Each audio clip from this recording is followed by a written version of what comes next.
malapit ka pa rin sa amin. Kasi ganito din naman eh. Anong oras na yun? 11 dito. So hindi ko alam kung anong oras kayo dyan.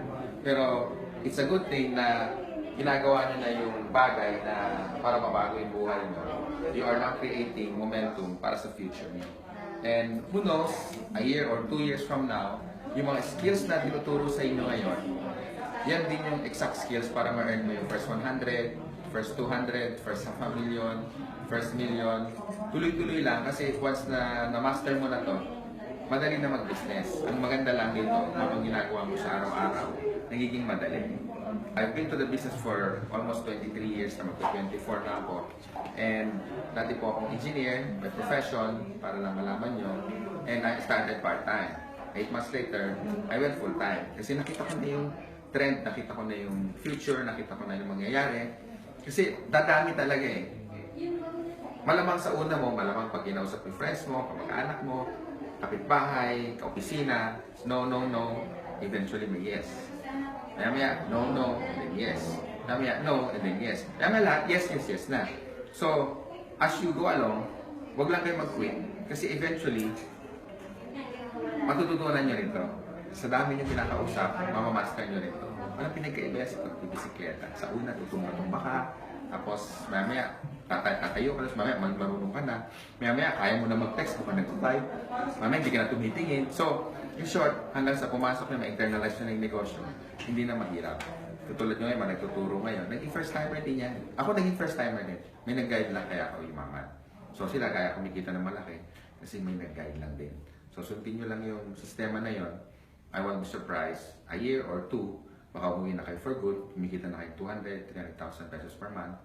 Meron naman, in a short period of time, $500,000 naman, in less than 2 years. So who knows? At least pag uwi nyo rito, meron kayo naitanim.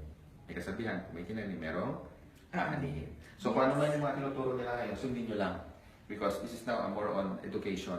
So tinuturo namin sa lahat ng mga gustong mag-aim global, ano yung sistema. Kasi pag may sistema, nagiging madali. Pag wala, chaos, medyo magulo, kanya-kanya. So at least dito, pinagbibigyan kayo ng oras. Kahit late na, they devote their time sa team nila. That's why we're getting bigger. So, AIM Global is now life-changing and tinatawag na kakaibang game changer.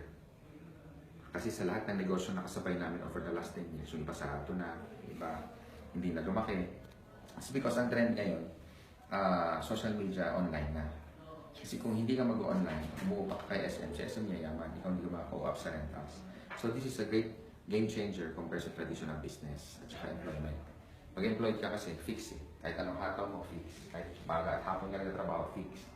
Kahit magsakripisyo ka 10 taon, yun pa rin. Pero pag binigyan mo ng time ng AIM Global, 3 years, harvest time ka na. Trust me. So, very stable yung company. Ako yung finance. I've seen many checks na ini-issuehan ko almost every day. And 6 million to 7 million ang payout ko every day. Can you imagine? Last year, ang payout na binigay ko sa tao, 2.5 billion. So, naman, dami lang kinakain. So, this year, ang target namin ng 5 billion. So, ibig sabihin, mas marami masaya, mas lumalaki, and baka next year kasama ka na ito. Yes! Alright. Guys, congratulations. You're in a great team. Yung upline, you're very supportive, and you wouldn't ask for more. So, okay, power. Thank you, sir. Tsaga lang, tsaga. Yeah.